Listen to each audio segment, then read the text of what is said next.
away to the grandstand. Oh, that's got to be close. In the air, take it. Top edge, coming underneath it. Graham Smith, after playing so well. Shahid Afridi, big man, big game.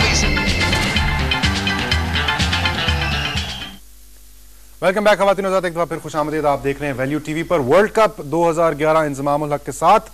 Inzamam भाई हमारे साथ studios में मौजूद हैं और हम discuss कर रहे हैं पाकिस्तान और श्रीलंका का जो आज मैच हुआ है। श्रीलंका की बैटिंग को हमने डिस्कस किया है। इंज भाई बॉलिंग कार्ड भी दिखाते हैं अपने नाजरीन को भी। खवातीन और आपकी टेलीविजन स्क्रीन पर बॉलिंग फिगर्स आ रहे हैं। पाकिस्तान टीम की तरफ से शोएब अख्तर ने 10 ओवर मुकम्मल किए, 2 विकेटें उन्होंने ली, 42 रन दिए। बहुत अच्छी बॉलिंग कर रहे थे, बहुत अच्छे रिदम में नजर आए। अब्दुल रजाक ने 5 ओवर्स में 1 मेडन किया, 23 रन दिए और विकेट उनको कोई नहीं मिली। उमर गुल ने 9 ओवर किए, 60 रन दिए, एक्सपेंसिव रहे। आज एक खिलाड़ी को उन्होंने आउट किया। मोहम्मद हफीज ने 6 ओवर किए, 33 रन दिए और पहली विकेट उन्होंने ली थी तो फ्लड गेट्स उन्होंने खोले। और उसके बाद Shahid Afridi, what A bowling performance. 10 overs किए, 4 विकेटें ली, 34 रन देकर इसी दौरान उन्होंने अपनी वनडे क्रिकेट में 300 विकेट्स भी मुकम्मल की और वनडे क्रिकेट में वो दूसरे ऑलराउंडर बन गए हैं जिन्होंने 6000 रन बनाए और 300 विकेट्स हासिल किए हैं after Sanath Jayasuriya. He is the second player. Abdul Rehman ने 10 ओवर्स किए, 1 मेडन किया, 63 रन दिए। ये भी जरा टुवर्ड्स द एंड एक्सपेंसिव रहे और इनको भी 1 विकेट मिली। तो ये है जनाब बॉलिंग फिगर्स। इंजी भाई, Shahid Afridi I think rightly deserve the man of the match award. नहीं, बिल्कुल जिस तरह की उसने बॉलिंग की है, जहां से एक चीज अगर मैं याद करा दूं अपने नाजरीन को कि जब ये इनिंग्स शुरू होनी थी, हम जब की फैक्टर्स की बात कर रहे थे तो इंजी भाई कह रहे थे कि इस पिच में जहां पे कि बॉलिंग इतनी अच्छी नजर नहीं आ रही, मैं आफरीदी को देख रहा हूं परफॉर्म करते हुए, अगर आपको याद हो। जी इंजी भाई। तो आफरीदी ने जिस तरह की बॉलिंग की है, सारों ने देखा।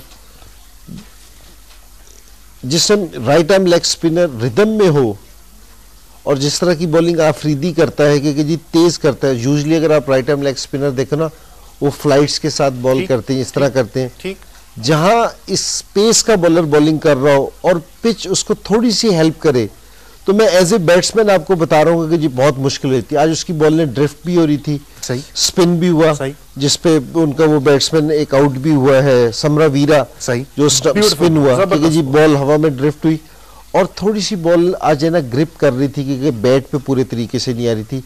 ऐसे उस पे आफरीदी को रन्स करना बहुत मुश्किल है। तो श्रीलंका ने काफ़ी कोशिश की लेकिन इसमें कामयाब नहीं हो सके, जिसमें उन्होंने अपनी 4 विकेटें भी दी। तो आफरीदी का यही वाला रिदम थ्रू आउट अगर इस वर्ल्ड कप में रहा तो पाकिस्तान को बहुत हेल्प मिलेगी। जो आज ये मैन ऑफ द मैच हुए, काफी सारे और मैचेस में भी मैन ऑफ द मैच हो सकते हैं इंशाल्लाह।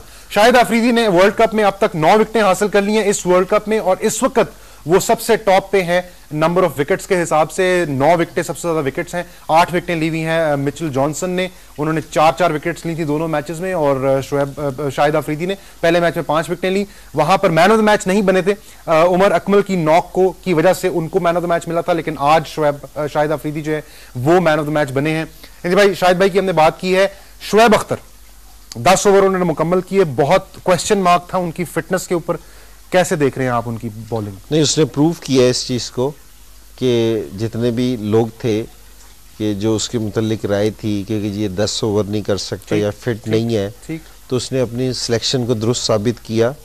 और बड़ी अच्छी चीज़ है कि इस तरह का बॉलर, मैं इस पूरे मैच में अगर मेरे से कोई पूछे कि टर्निंग पॉइंट को क्या है, तो मैं शोएब अख्तर की विकेट कहूँगा जे वर्धना की, कि वहाँ से मैच चेंज हुआ है एकदम। बिल्कुल ठीक है ना। तो इस तरह का बॉलर हो और आज आफरीदी ने उसको इस्तेमाल अच्छा किया। कि उसको 5 ओवर शुरू में कराए, फिर बीच में लेके आया क्योंकि जहां उसने एक स्पेल किया, जहां उसने मेन विकेट पाकिस्तान को लेके दी और इन द एंड उसने ओवर किए। तो मेरे ख्याल में कि ये बड़ी अच्छा साइन है पाकिस्तान का कि शोएब अख्तर रिदम में भी है, बॉलिंग सारी अच्छी कर रहा है, उसकी फिटनेस भी ठीक है। तो मेरे ख्याल में कि जो चीज़ें हैं वो पाकिस्तान की फेवर में जाना शुरू हो गई है। जबरदस्त जबरदस्त। अच्छा ये बताएं जी भाई, ये वर्ल्ड कप शुरू होने से पहले जब हम ट्रांसमिशन कर रहे थे तो आपने कहा कि शोएब अख्तर को पिक एंड चूज करवाना चाहिए मैचेस में, बिकॉज शायद वो उनकी एज भी अब है, आखिरी वर्ल्ड कप खेल रहे हैं, फिटनेस का भी थोड़ा सा प्रॉब्लम था। लेकिन आज की इनिंग्स के बाद, आज की उनकी बॉलिंग परफॉर्मेंस के बाद आप ये समझते हैं कि अब अगला जो मैच कनाडा का है वो उनको खिलाना चाहिए या रेस्ट देनी चाहिए, ब्रेक देना चाहिए? कैसे देखते हैं? अभी 3 तारीख को हमने मैच खेलना है, so we have a few days in between, 5-6 दिन का गैप भी है। नहीं देखिए, इसमें अगर इतना गैप है 3 से 4 दिन का, तो फिर मेरे ख्याल में ये इनफ रेस्ट है किसी भी प्लेयर के लिए कि जी आप है ना 3 से 4 दिनों में रिकवर कर लेते हैं, और अगर हम ये वाला मैच ना खेलें तो 7 से 8 दिन बहुत लंबे हो जाएंगे किसी भी प्लेयर को लिए रेस्ट देने के लिए। तो ये वाली चीज़ नहीं ठीक। अगर 3 से 4 दिन का गैप है या पाकिस्तान किसी इंशाल्लाह क्वार्टर फाइनल में चला जाता है तो वहाँ आप है ना उसको रेस्ट दे सकते हैं कि जी ठीक है कि जी उसको कोई इंजरी ना हो, सारी चीज़ें ना। और एक इसका रीज़न ये होता है कि जी इंजरी ना हो, एक ये होता है कि खुदा ना खास्ता किसी प्लेयर को इंजरी हो जाए, जो बेंच पे आपके प्लेयर बैठे हैं, जो बेंच पे प्लेयर बैठे हैं उनको भी एक आधा मैच मिलना चाहिए। ये नहीं हो कि जी वो एकदम क्रूशल मैच में आके मैच खेल लें और उनसे इतनी अच्छी परफॉर्मेंस ना दे सकें कि प्रेशर उन पे बहुत ज्यादा आ जाए। तो मेरा ये ख्याल है कि अगर पाकिस्तान क्वार्टर फाइनल में अगर क्वालिफाई करता है तो मेरे ख्याल में सईद अजमल को भी चांस देना चाहिए, और हमारा भाब रियाज है ना जो बेंच पे बैठा है इसको भी चांस देना चाहिए। जितने लड़के बेंच पे बैठे हैं इनको जरूर मौका मिलना चाहिए। Okay, let's talk about Umar Gul. Umar गुल वर्ल्ड कप पे जब हमारी टीम गई वहां पर पहुंची तो सबसे की बॉलर पाकिस्तान के कंसिडर किए जा रहे थे because of his reverse swing and obviously जो उनकी फॉर्म रही है T20 वर्ल्ड कप उन्होंने हमें जिताया, और उसके बाद भी हमारी वो एक मेन बॉलर हैं। 2 मैचेस जो हमने देखे हैं अभी तक, 1 चेंज वो बॉलिंग करने आ रहे हैं और इतने रिदम में नहीं है, ऑफ कलर नजर आ रहे हैं।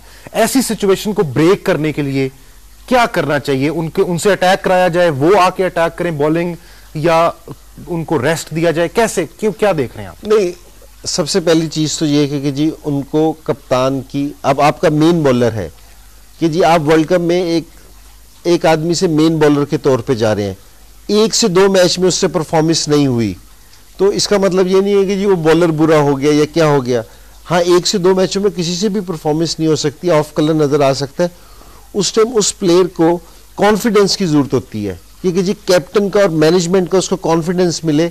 वो सिर्फ इसलिए कि जिसम एक इंसान जाता है इतने बड़े टूर्नामेंट में खेलने के लिए, लोगों की बहुत सारी तवक्कुआत उसके साथ होती हैं, उस पर भी प्रेशर होता है। तो जिस तरह ही वो परफॉर्मेंस नहीं देता उस पर बहुत ज्यादा प्रेशर आ जाता है कि जी मेरे से परफॉर्मेंस नहीं हो रही, लोग तवक्को कर रहे हैं। तो मेरे ख्याल में यहाँ एक उसको उमर गुल को भी मेंटली टफ होना पड़ेगा, और मेरे ख्याल में कोच को और जो कप्तान है उसको सपोर्ट देनी पड़ेगी, टीम में उसको सपोर्ट दे। तो मेरे ख्याल में ये ऐसा बॉलर है जो आगे के मैचेस में पाकिस्तान के बहुत काम आएगा। बिल्कुल ठीक है। भाई, कैप्टनसी की भी थोड़ी सी मैं बात करना चाहता हूं। We have very little time left, but captaincy के बारे में बताएं। Shahid Afridi was very vocal throughout, घड़ी की तरफ भी इशारा करते नजर आए हमें कि जी जल्दी जल्दी बॉलिंग करो। आई थिंक ऐसे लग रहा था कि everything was under his control, उनको सब पता था कि वो क्या कर रहे हैं फील्ड पे। आप कैसे देखते हैं? नहीं, बहुत अच्छी कैप्टनसी की कि सारी चीजें उनके कप्तान के कंट्रोल में ही होनी चाहिए। ठीक, लेकिन जो अच्छी चीज देखने की थी वो ये थी कि जो उसने बॉलिंग चेंजिंग की है या जिस तरह वो ग्राउंड में रहा है, जो उसने पैशन से पूरे 50 ओवर फील्डिंग की है, लड़कों को बैकअप भी किया है।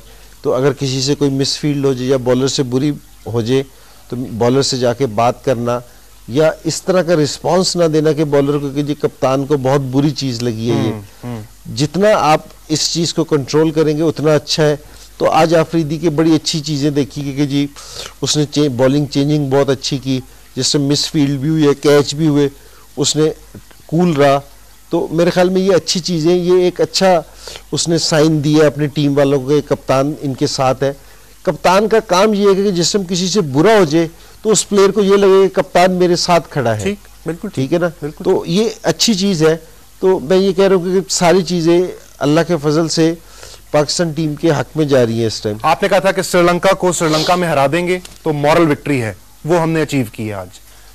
जी, अगर favourite team Sri Lanka, one of the favourites जी बिल्कुल फेवरेट टीम है। अगर रिकॉर्ड देखें, मैं बिल्कुल कॉन्फिडेंट था मैच से पहले भी कि इंशाल्लाह हम जीतेंगे। एक तो वर्ल्ड कप में हम उससे कभी हारे नहीं थे, और हमेशा एज ए कि जब भी हम खेलते हैं अगेंस्ट श्रीलंका तो हम मेंटली तौर पे ना, जिस तरह बास टीमें ऑस्ट्रेलिया से खेलती है ना, जितनी मर्जी अच्छी हो लेकिन वो मेंटल तौर पे थोड़ी सी मेंटली हारी होती है। ये बड़ी तगड़ी टीम है। हम अगेंस्ट श्रीलंका जब भी खेलते हैं तो हमारी ये होता है कि जी हम इनको हरा देंगे। बिल्कुल। तो मेरे ख्याल में इस अप्रोच टीम वालों ने उस पर असर हुआ है। इंजी भाई बहुत बहुत शुक्रिया। ये सेशन अब यहाँ पर खत्म करते हैं। खवातीन और हज़रात, जाने से पहले आपको ये बता दें कि आज का जो ब्लैकबेरी सेट है वो किसने जीता है। सवाल हमने आपसे ये पूछा था कि इंजमामुल हक ने अपने करियर में कितने टेस्ट मैचेस खेले हैं। 3 ऑप्शंस हमने आपको दिए थे और जल्दी से मैं आपको बता दूं कि सही जवाब है 120 टेस्ट मैचेस। इस पे मैं इंजी भाई से बात करना चाहता था लेकिन अब वक्त हमारे पास नहीं है। तो जनाब आज का जो ब्लैकबेरी सेट है ये जा रहा है मोहम्मद जुबैर को और लाहौर से इनका ताल्लुक है। तो जनाब आपको बहुत बहुत मुबारक हो। ले जी, पहला ब्लैकबेरी सेट जो है वो लाहौर में भी आ गया है। इसके अलावा आपका हम शुक्रिया अदा करते हैं, आपने हमारे साथ मैच देखा, तबसरा सुना। इंजी भाई आप जाने से पहले जरूर बैट्स साइन कर दीजिए। 4 जो लकी विनर्स हैं हम उनको बैट्स भेजेंगे। मेरा ख्याल है नदीम साहब हैं लाहौर से, उन्होंने हमें कॉल की थी, जुबैर साहब हैं और इसके अलावा कौन है जी, मेजर साहब, मेजर तनवीर साहब हैं और उस्मान है फ्रॉम कराची। तो आप सबको जनाब मुबारक हो बहुत बहुत। ये क्रिकेट बैट आपको मिल रहा है। और टी शर्ट किसने जीती है जी आज? अदनान अशरफ साहब हैं, इन्होंने टी शर्ट जीती है। तो आपको जनाब ऑटोग्राफ टी शर्ट भी मिल जाएगी। इससे पहले कि हम आपको आज छोड़ें और कल आपसे दोबारा आपसे मुलाकात होगी इंशाल्लाह इंग्लैंड और इंडिया के मैच से 1.5 घंटा पहले, आपको यह बताते चलें कि वैल्यू टीवी पर जो अगला प्रोग्राम आप देखेंगे वो है पॉलिटिक्स बाजार। पॉलिटिक्स पर इस पर बातचीत होगी। हमें इजाजत दीजिए स्टूडियो से, मुझे, इंजी भाई को, हमारी पूरी टीम को। जहां रहें खुश रहें, हंसते मुस्कुराते रहें और दुआओं में हमें जरूर याद रखिएगा। कल इंशाल्लाह मुलाकात होगी। अल्लाह हाफ़िज़।